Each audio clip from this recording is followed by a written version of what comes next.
Good morning to all. നമ്മൾ ഇന്ന് ഈ വീഡിയോയിൽ ഡിസ്കസ് ചെയ്യുന്നത് +2 ഫിസിക്സ് ടെക്സ്റ്റ് ബുക്കിലെ മൂന്നാമത്തെ ചാപ്റ്ററായ കറണ്ട് ഇലക്ട്രിസിറ്റി എന്നതിലെ മൂന്നാമത്തെ എക്സസൈസ് ക്വസ്റ്റ്യൻ ആണ്.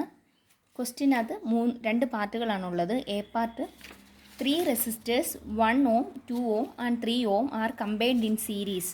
What is the total resistance of the combination? The second question is, if the combination is connected to a battery of EMF 12 volt and negligible internal resistance, obtain the potential drop across each resistor. ഇതുപോലത്തെ problem വരുമ്പോൾ നമ്മൾ ആദ്യം circuit diagram വരച്ച് വേണം ചെയ്യാനായിട്ട്.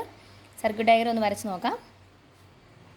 3 റെസിസ്റ്ററുകൾ series ആയിട്ട് connect ചെയ്തേക്കുമെന്ന് പറഞ്ഞിട്ടുണ്ട്. ഇത് R1, ഇത് R2, ഇത് R3. ഇതിനെ സീരീസ് ആയിട്ട് കണക്ട് ചെയ്തേക്കുന്നു. എന്നിട്ട് അതൊരു സെല്ലുമായിട്ട് കണക്ട് ചെയ്തേക്കുവാണ്. അതിൻ്റെ വോൾട്ടേജ് 12 വോൾട്ട് എന്ന് പറഞ്ഞിട്ടുണ്ട്. അങ്ങനെയാണെങ്കിൽ R1ൻ്റെ R2ൻ്റെ R3യുടെയും വാല്യൂസ് ഒന്ന് എടുത്തെഴുതാം. R1 എന്ന് പറയുന്നത് 1 ohm, R2 2 ohm, R3 3 ohm.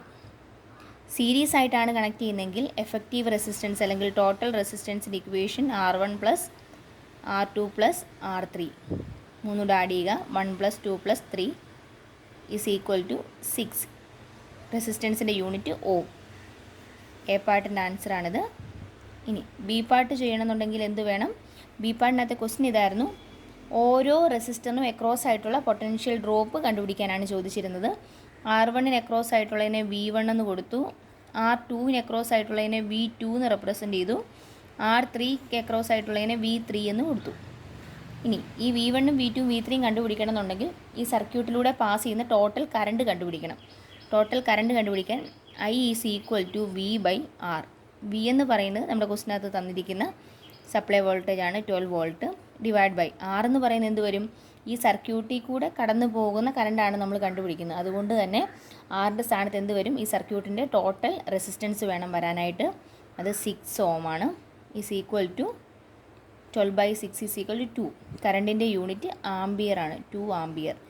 ഇനി ഓരോന്നിനും എക്രോസ് ആയിട്ടുള്ള പൊട്ടൻഷ്യൽ ഡ്രോപ്പ് നമുക്ക് നോക്കാം. R1ന് എക്രോസ് ആയിട്ടുള്ള പൊട്ടൻഷ്യൽ ഡ്രോപ്പ് V1, അതിൻ്റെ ഇക്വേഷൻ I × R1 എന്ന് കിട്ടി. ഐയുടെ സ്ഥാനത്ത് ഐയുടെ വാല്യൂ ഇട്ട് കൊടുത്തു. 2 × R1 എന്ന് പറയുന്നത് 1 ohm ആണ്, = 2 വോൾട്ട് എന്ന് കിട്ടി. ഇനി V2 = I × R2 ആണ്. I 2 ആണ്, R2 എന്നും പറയുന്നത് 2 തന്നെ, so 4 volt. Then V3 = I × R3 = 2 × R3യുടെ വാല്യൂ 3 ആണ്, = 6 വോൾട്ട്.